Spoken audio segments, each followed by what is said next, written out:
Sorry to disturb you, but we seem to have run into some trouble. Evidently so. Don't worry, I'm not about to leave you to fend for yourselves. I'm not that kind of boss. And it would go against the Curatorium's labor policy. I'm sorry? What did you hear me say? I wasn't talking about labor policy. Wait. How long have I been standing here? Not long. You just appeared by the door a moment ago.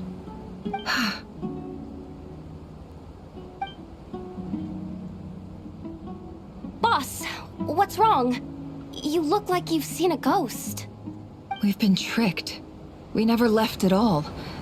Somehow I hallucinated that whole scene back inside the office. Hallucinated? But how? How indeed. This place should heed my will alone. All thoughts and actions that occur in here are just a result of pawns moving across the chessboard in a carefully calculated manner. And nobody has access to this chess set but me. So you control everything in here?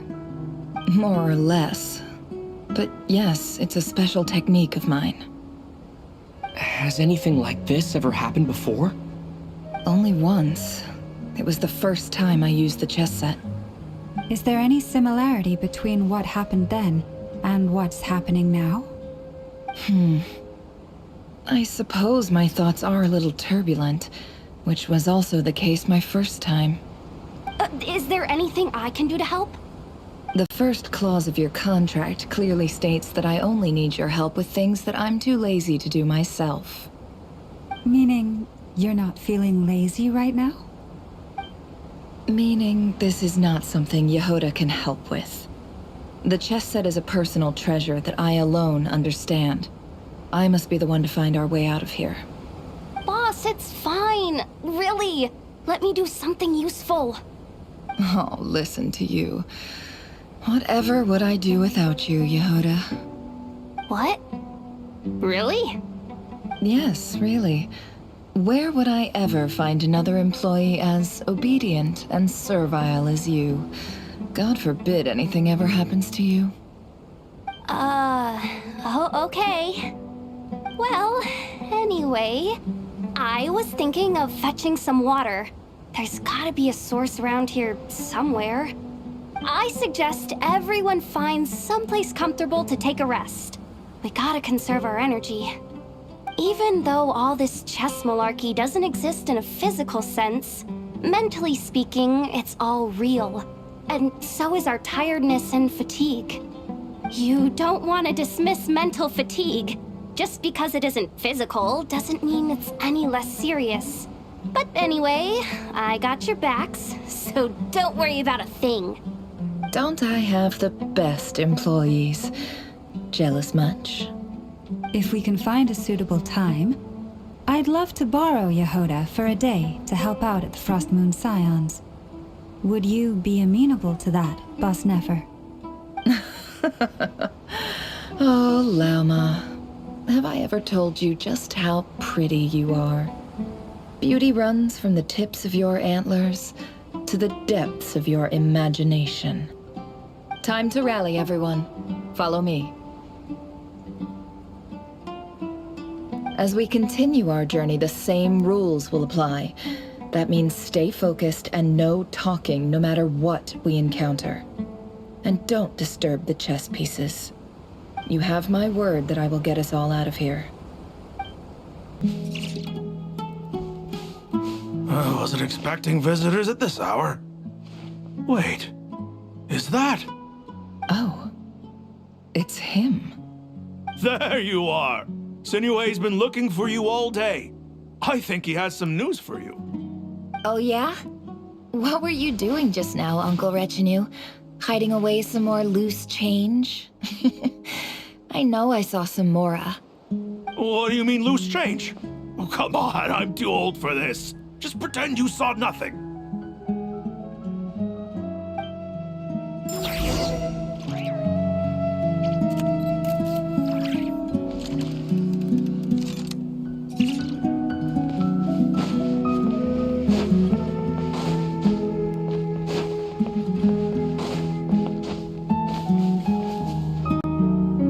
kid. Mind telling me what Sinuhe's been up to recently? I'm trying to get in his good books and I need a way in. Get in his good books? Why? What do you want with my dad, Uncle Apepi? I've written a new song. I was hoping to showcase it at the next festival, but I'll need his approval. A new song, huh? I'd love to stay and listen, but unfortunately, Uncle Retinue says my dad's looking for me. Well, there's plenty of time and I'm not going anywhere. See that pile of stones? I'll be sitting there warming up my vocal cords. Come find me when you're done. Pile of stones. Got it.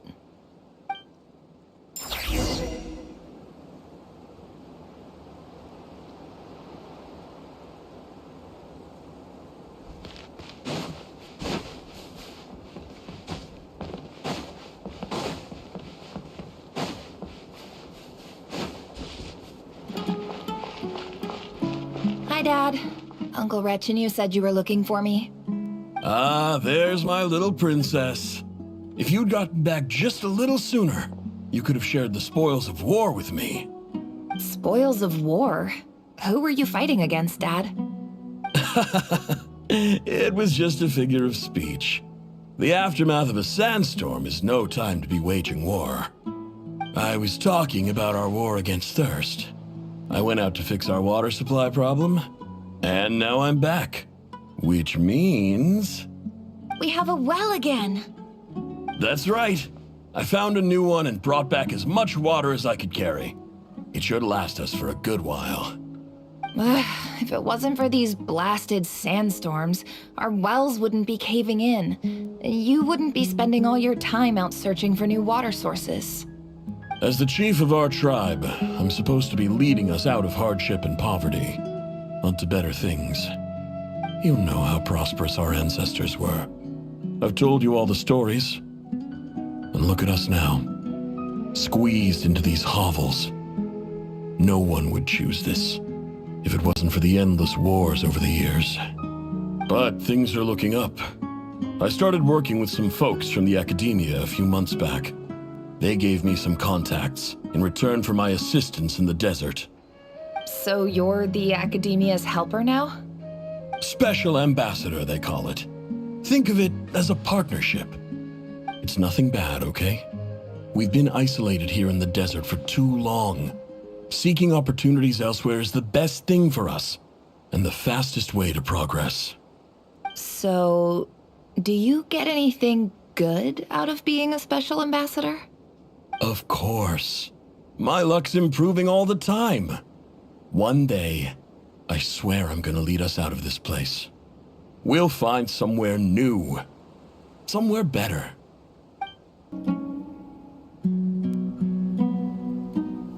That's our well, and you know it. You stole from us. Well, you've gone from chief to thief, and now you have to face the consequences. Did you really think you could take our water without permission and get away with it? You're either brave, stupid, or both. And that Special Ambassador Act? Yeah, nice try. We spoke to the academia. They said it was all news to them. You're a liar and a cheat!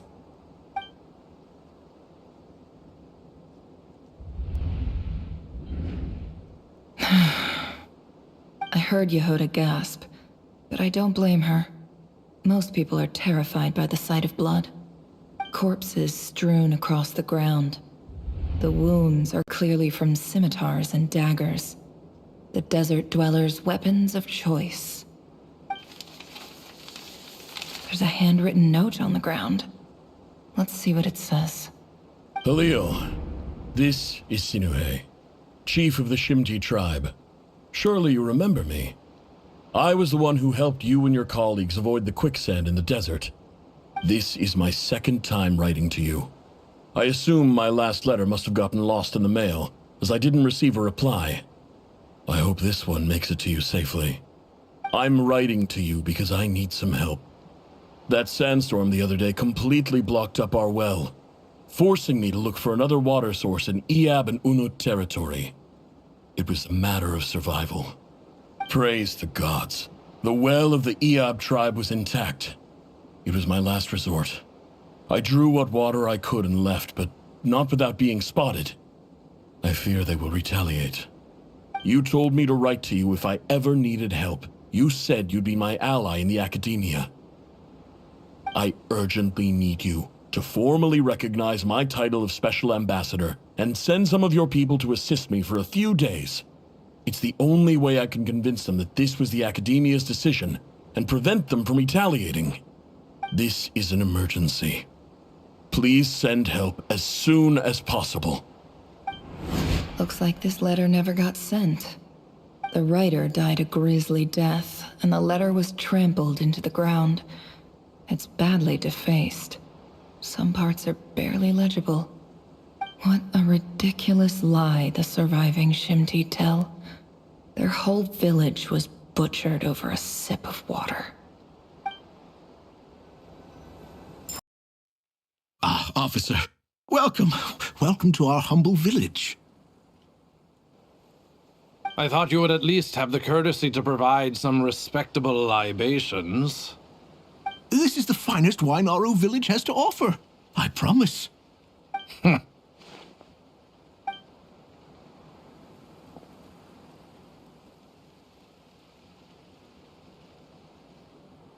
The Academia has agreed to reserve a single space for a candidate from your village. But I remain skeptical of this entire endeavor. I highly doubt anyone in this desert possesses serious academic potential. Please, have faith. If not in us, then in our god. The child we found shows great promise. I beg you, take her away from this place. Give her a chance. Don't let her talent go to waste. I don't recognize her. New arrival? She showed up here a few days ago and we took her in. She's a really bright kid. Please help. I'm begging you. So, where are you from? Nowhere special. Just a sand dune. What about the rest of your family? How many of you are there? Just the one. It's only you? Correct. So, no brothers, no sisters, no mother or father? Any who have slept on a bed of sand, I call my brothers and my sisters. Apart from that, I have no family.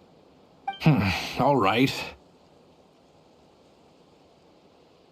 Get over here. Sign your name on the form.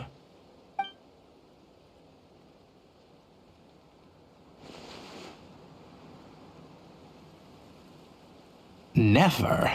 You're rather fair-skinned for a desert dweller. Nefer, this term's assignments have been issued already. Please read through the materials thoroughly, conduct your own additional research, and then write an essay on the topic. Yes, Professor, I'm aware. I just had a couple more questions I wanted to get your perspective on. Oh? Please ask away. Well, I saw the other students' problem sheets, and I couldn't help but notice that my assignment is much easier than theirs. Do you really think I'm a weak student? A weak student? Goodness, no. Quite the opposite. You have a sharp mind, almost too sharp. I think what you're saying is, a weak student wouldn't have noticed the discrepancy. And if they did, they certainly wouldn't complain about the lighter workload. You see, sharp as they come. You see things the way they are, and I'm sure you know why they're like that. Because of where I come from. Because I'm different. I'm sorry, Nefer. I don't like it any more than you do. It's just... Anyway, you said you had a couple of questions. What's the other one? I wanted to check. If someone sent me a letter to the Academia, where do I go to collect it? Ah, your family wrote to you. Well, as long as they put your name on the envelope, someone should hand it right to you. Not exactly. It's not even a recent letter. I was just curious where the mail would end up if no one collects it. The House of Dana, I expect. I know there's a box for unclaimed mail somewhere in there, probably sitting on a shelf. Whatever you're looking for, that'd be the place to start. Okay, got it. Thank you, Professor. Oh, don't mention it. Honestly, I feel like I failed you. I'm supposed to be your teacher, but I haven't taught you anything. Hey, don't say that. You're a great teacher, and you do your best for all your students. But the rules are the rules. You're not allowed to teach students like me. It's not just the academia either. The whole world bends over backwards for the successful and leaves the losers to suffer and die. Oh, my dear child. Don't tell me you've given up on life already. I haven't. I just think that if you want to make it in this world, you have to find a way to become successful.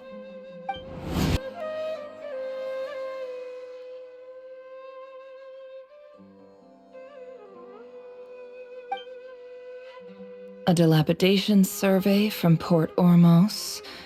Looks like it's from a Core of 30 representative. What a strange thought. A bunch of mercs losing sleep over rundown buildings. This one was never even opened. I guess the recipient didn't care what the Core of 30 had to say about anything. Who was it addressed to? I don't recognize the name, but it must have been a Kasharawar professor.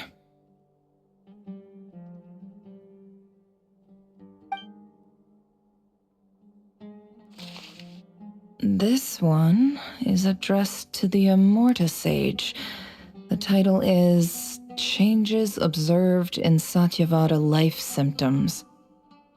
Why do all these letters read like full-blown dissertations?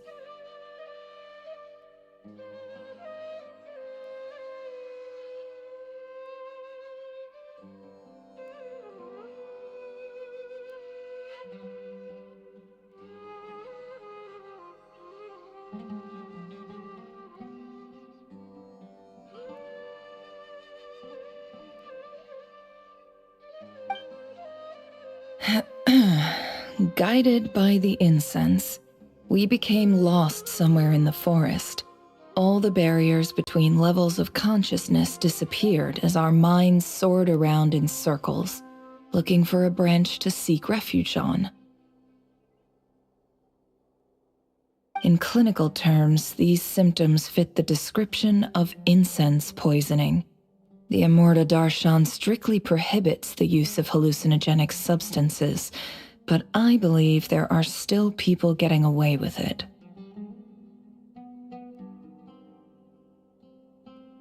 For example, my neighbor who always breaks out into song and dance after using incense. This seems like something the academia would want to know about. Why wasn't it collected?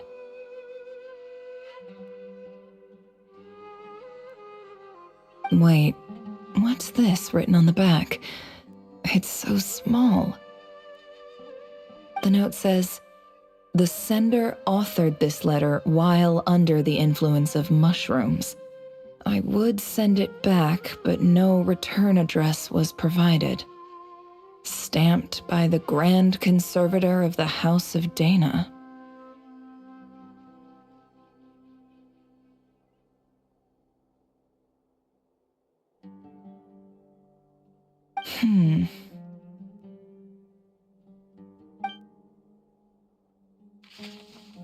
This next one is addressed to Grand Sage Azar.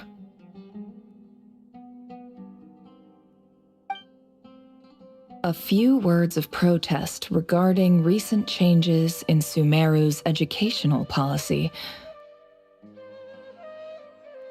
In recent years, the academia has taken on a small number of students from the desert region, as per the policy to this effect.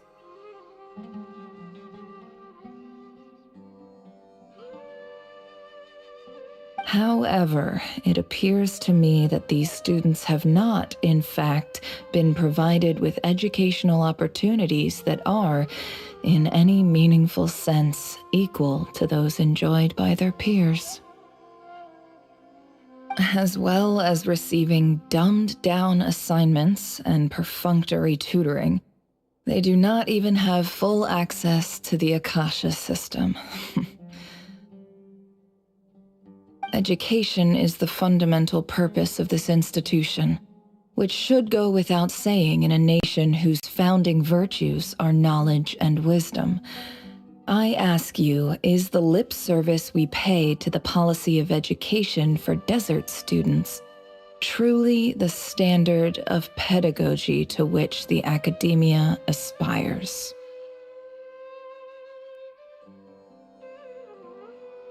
As Grand Sage, policy decisions are your prerogative, but do not forget your roots. You and I were once students too, as was everyone else in this institution. I do hope you will give some serious attention to this matter. I encourage you to discuss issues like this with myself and others, and listen to some alternative opinions.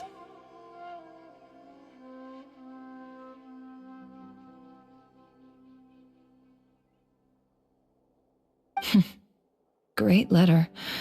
Shame it didn't get to where it needed to go. And the sender is... Huh? Sage Cyrus of Spontamod.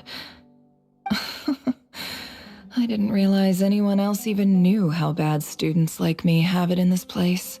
So this is where letters from the Sage of Spontamod end up? Nice one, Grand Sage. Really enlightened leadership. Whatever. This isn't what I came here for. Moving on. I'm not exactly holding out hope that a letter sent from the desert would even make it here. But if it did, where else would it end up if not in this box? I can't believe how much discarded mail there is. Must have been years since someone last went through it all. And this is just one box. The whole house of Dana is boxes on shelves.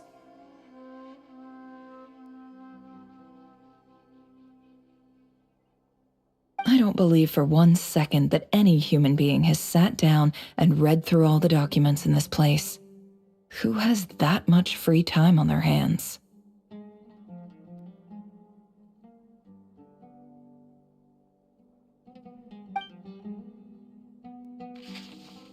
Wait, could this be it?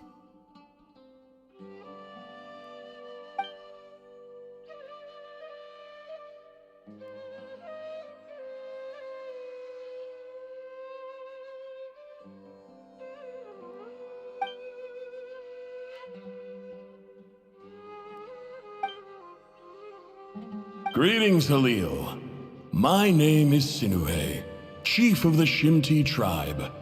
I was the one who came to you and your colleague Zaid when you ran into trouble in the Great Red Sand.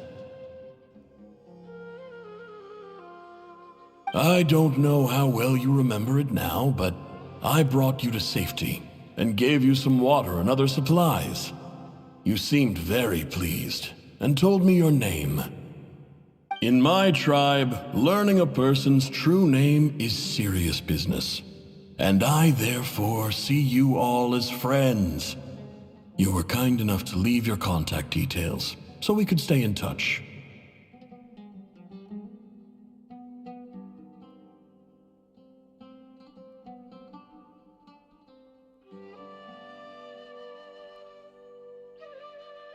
The Shimti tribe lives a harsh, nomadic existence in the desert.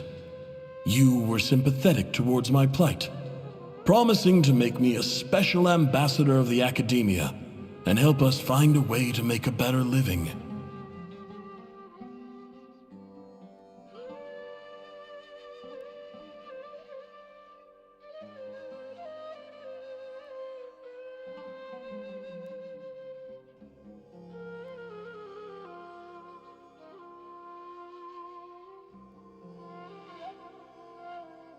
This brings me to my reason for writing. Our tribe has fallen on particularly hard times, and I would like to ask for your assistance.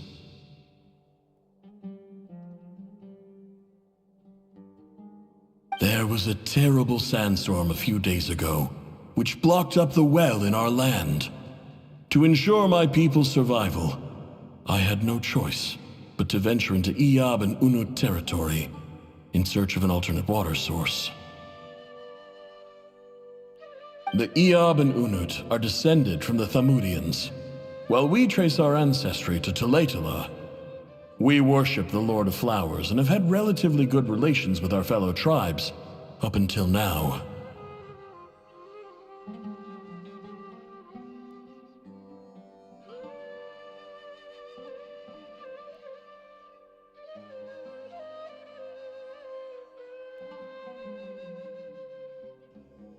I found a well belonging to the Iyab tribe.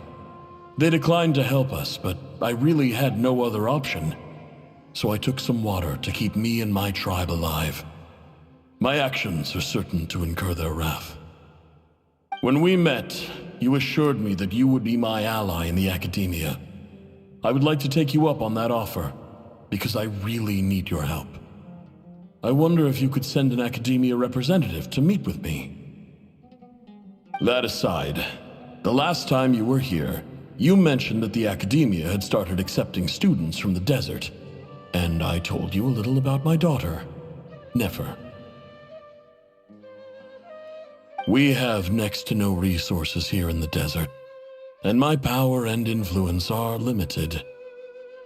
Would you consider enrolling my daughter at the academia? She is a smart girl. I know she won't disappoint you.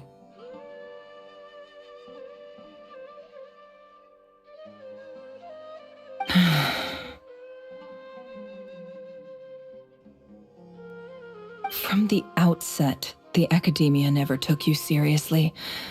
Those things they promised were just empty words. I doubt they even remember the name Sinuhe.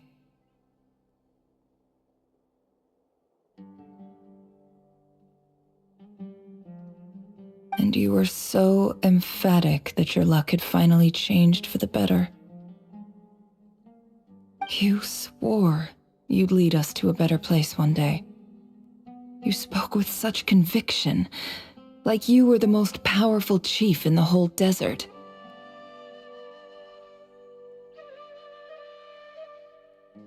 You liar. You lied about everything. You promised the world and delivered on none of it. And who fell for it? Just me, by the looks of it. Despite your best efforts.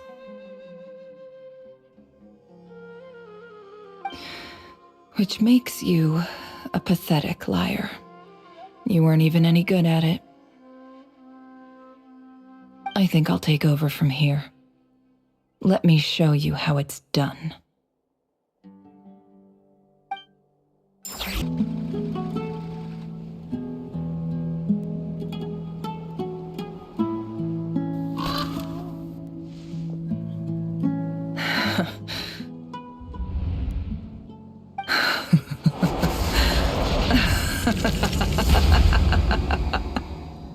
Look at yourselves. You may be vile, savage monsters, but your butchered bodies bleed like any others. You're no different. You're nothing special at all. The monsters who destroyed my home, they're just ordinary, petty human beings. What a joke.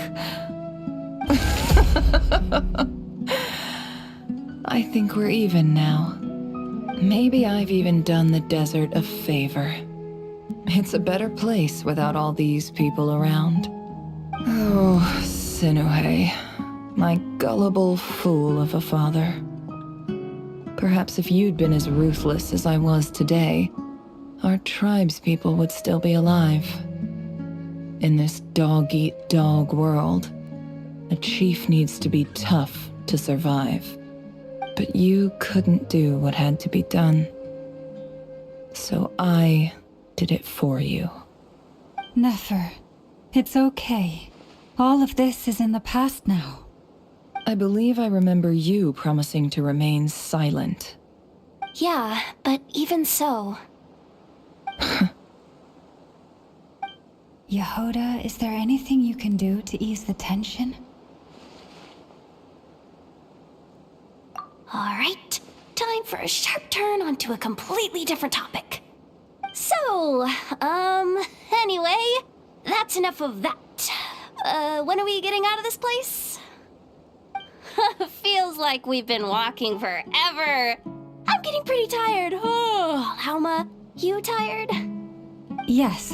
If we can find somewhere to sit down, I could certainly do with a rest. It's not far now. There should be a temple just up ahead.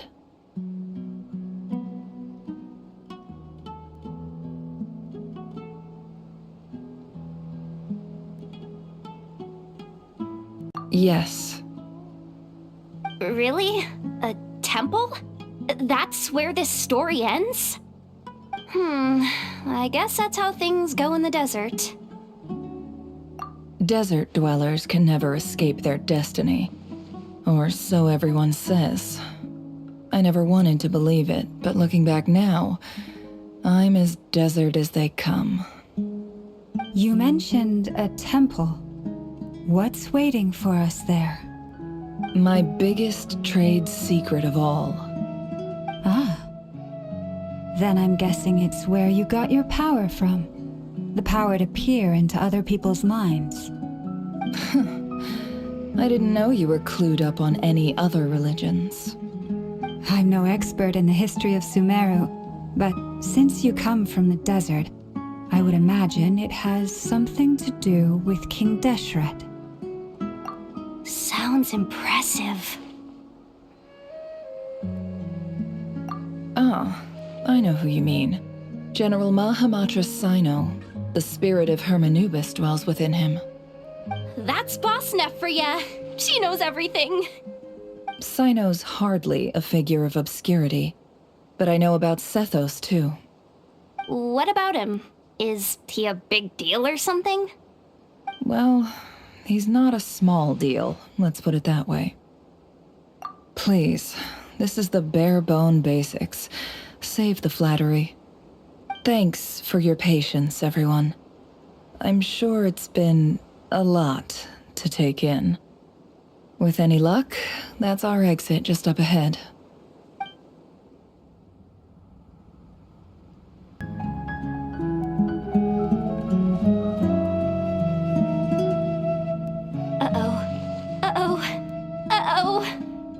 I'm totally out of my depth here.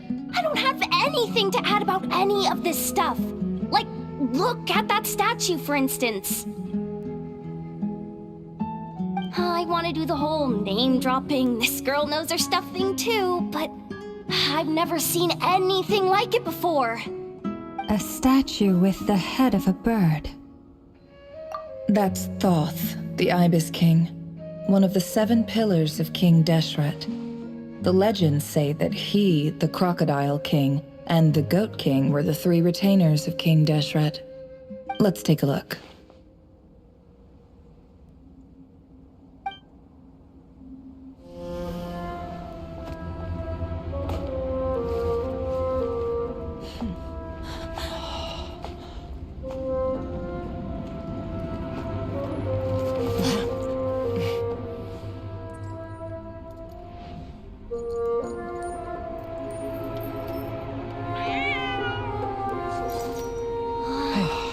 It's just Ashru. So, all is well?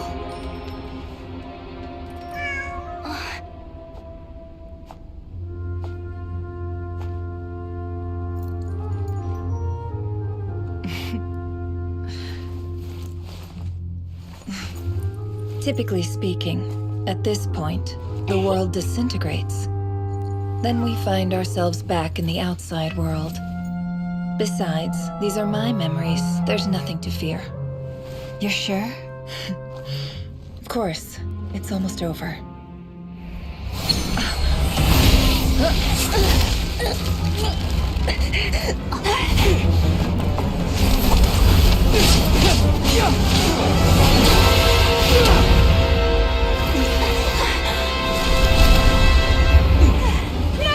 Hold on!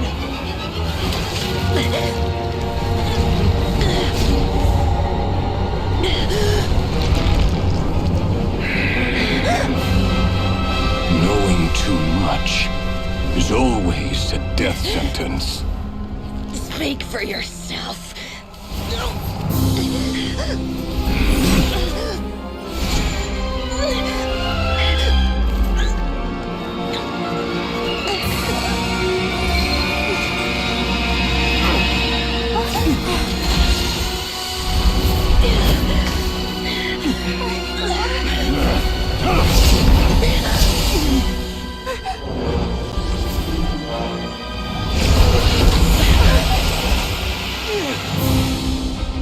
How repulsive.